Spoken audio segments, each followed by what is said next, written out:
जय हिंद। जैसा कि आज आसपास के दिनों में कुछ सुर्खियां निकल के आईं कि ट्रंप चाइना जाकर शी जिनपिंग से मिलने वाले हैं।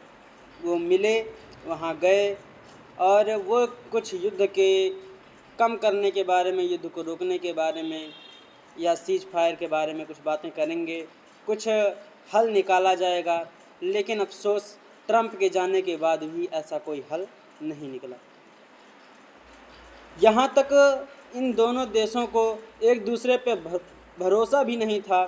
ट्रंप जब वहाँ गए, उनके साथ कुछ बड़ी कंपनियों के सीईओ भी थे, जो अपना जो लगातार रेगुलर जो फ़ोन यूज करते वो फ़ोन रख कर एक टेम्परेरी फ़ोन लेके गए थे, टेम्परेरी चीज़ें लेके गए थे।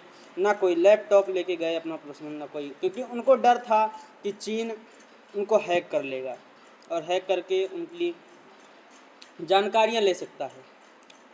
वो चीन पहुँचे तो, लेकिन चीन पहुँचने के बाद भी वहाँ उनके सीक्रेट एजेंट और कुछ लोगों में थोड़ी बहस हो गई, जिसकी वजह से अमेरिका के राष्ट्रपति ट्रंप को जाने में भी लेट हो गया, उनसे मिलने में भी लेट हो गया।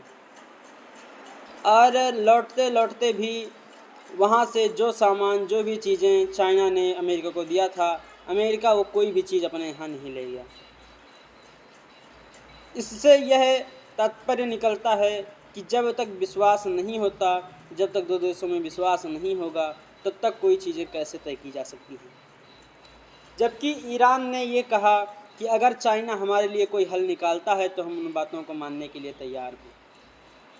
और अमेरिका भी कुछ इन्हीं उद्देश्यों से गया था, परंतु उसके उद्देश्य पूरे नहीं हुए और उसको खाली हाथ लौटना पड़ा। युद्ध का सीज फायर भी कुछ दिनों के लिए तो हुआ है, लेकिन ये ज़्यादा दिन तक टिकने वाला नहीं लग रहा। फिर भी देखते हैं कब तक रुकता है। अगर ऐसे ही चलता रहा, अगर युद्ध नहीं रुका, तो फिर दिक्कतें तो होंगी ही। दिक्कतें भारत के लिए भी होंगी और ख़ासकर भारत के लिए होंगी, और भी देशों के लिए होंगी दिक्कतें, बहुत अधिक दिक्कतें होंगी। इसीलिए अमेरिका भी चाहता था कि खुल जाए, हॉर्मुज़ खुल जाए, जिसके लिए वह चीन गया था। लेकिन जब दो पक्षों में विश्वास ना हो तो कार्य कैसे हो सकता है। बाकी देखते हैं आगे क्या होता है, कैसे होता है। जय हिंद, जय भारत।